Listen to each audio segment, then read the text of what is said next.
Hello, I'm Dr. Gerald Chodak. Bipolar disorder is a serious and sometimes dangerous mental illness that triggers dramatic shifts in mood, energy, and thought.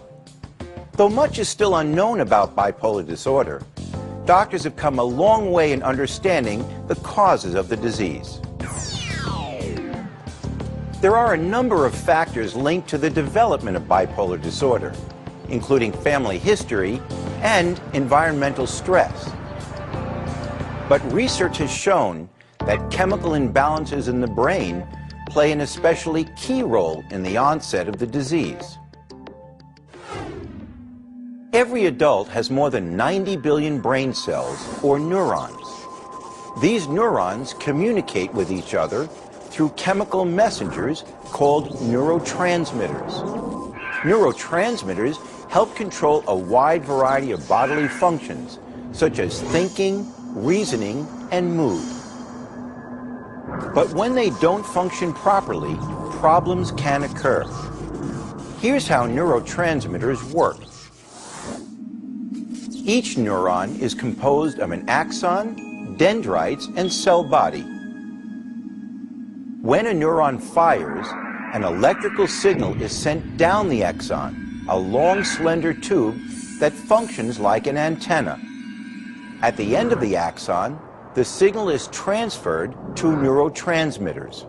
These neurotransmitters then travel across a synapse, or gap, to a dendrite of another neuron, which receives the chemical messages. Once the process is complete, the neurotransmitters are pumped back into the releasing neuron.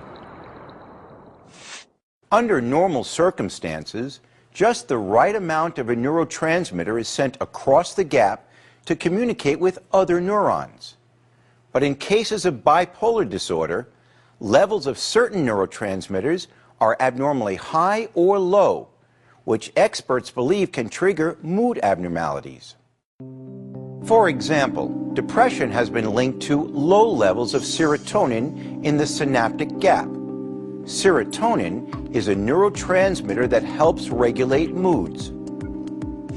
Manic episodes are associated with high levels of norepinephrine, the neurotransmitter that contributes to our fight or flight response. And too much dopamine, a neurotransmitter affecting emotions and perceptions, is linked to psychotic symptoms, such as hallucinations. Breakthroughs in diagnostic imaging have revealed that the brain structure of those suffering from bipolar disorder also differs from those of healthy individuals.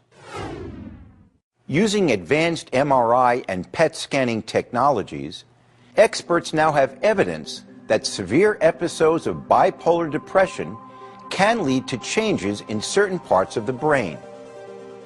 For example, the brain has two hippocampi, each located in the temporal lobes.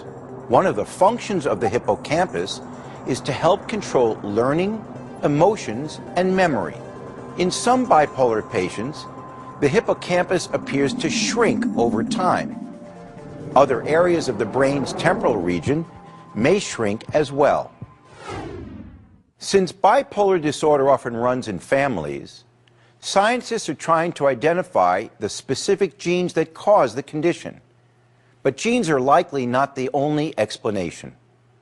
Studies of identical twins reveal that when one twin develops bipolar disorder, the other has an 80% chance of developing the illness.